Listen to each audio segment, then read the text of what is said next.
What I'm going to cover in this video is a fuel restriction sensor replacement on a 94 to 1997 7.3 liter Powerstroke engine. This is particular to the Ford applications. So we'll get started. We're going to remove the sensor here with a crescent wrench.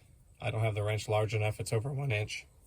Here's your fuel regulator, the restriction sensor. These leak internally, they come from the inside and leak out. This one's leaking underneath down here. So it's got to go.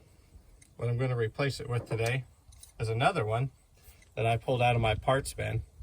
This is from a 1988 7.3 liter IDI. If memory serves me correct, this is the same sensor that they used since 1983 on the diesel truck. Ford may have used this on a few other things. I'm not sure if it was new to that year. So start off by removing the sensor wire. This one's a little beat up, you can see there. It's usually a little bit of fuel in there. There's some fuel on there right there. It's got a lot, you can clean it out with some starting fluid or ether, same thing. And it won't really ruin anything compared to a brake fluid or a brake cleaning fluid or a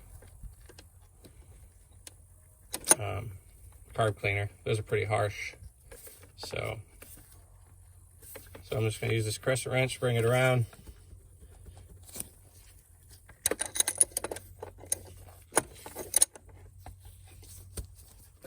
And we'll get this off. It's real quick. You can plug it, I suppose. I think it's a 1/8 NPT male thread that you put in there.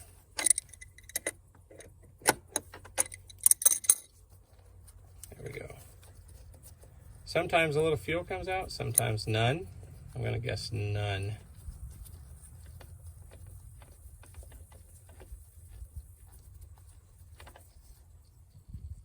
Yeah, very little. So there's some fuel in this end of the sensor. And what this one's doing, you can see where it's leaked out of here. It's just leaking out of the sensor. You can see it around the rim. Sometimes they'll leak out of this portion that I'm tapping on, but usually it's around this rim that I'm tapping on.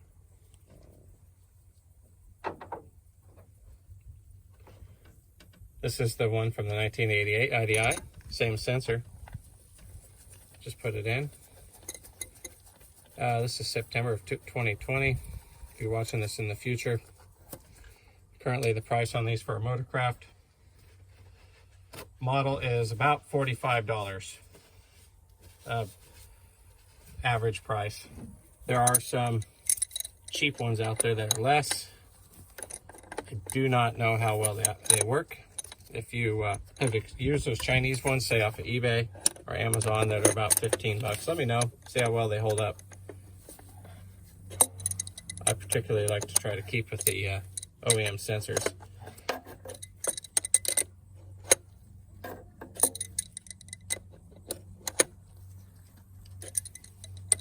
You can use the starting fluid to clean any of this mess up if yours isn't as clean as this. I rebuilt this particular regulator 2 years ago. I rebuilt the whole fuel bowl and resealed it, all new O-rings. If you need to get those, you can get those from dieselorings.com. They sell vast majority of the O-rings you're going to ever need for these engines, and 6 liters. So we're going to get this in there nice and snug. You don't have to manhandle it. You don't have to put your bare paws on it. And there it is. You can feel that tension. I don't know the exact torque number. If you do, go ahead and post it in the comments below. So since this isn't so bad, I'm just going to wipe it off. There's not a lot of fuel in there. I don't think I see much of any, actually. It's just on the outside. Wires. Let's see. Wires seen better days. Down in here, I don't know if you can see the red. I've already repaired this wiring harness once for the fuel bowl. IPR needed the plug needed replacement. So we'll just put this on here like so. You can feel it go down on the threads that's inside the sensor. It is threaded, so I guess if you had to, you could replace the slip-on with either bolt connector to go in there, or you can chip this plastic off very gently that's on the outside, cut this plug off and put a ring terminal on there and tighten it down with some ring terminal and get it to work. If you don't want to replace this, don't have the money to replace it, or you're just screwed and you got to do something because you're stuck. This wouldn't, I mean, it wouldn't keep the engine from operating or anything, but that's the gist of it right there. So I'll put the part number for this in the deal below, so y'all can look it up. It's the same from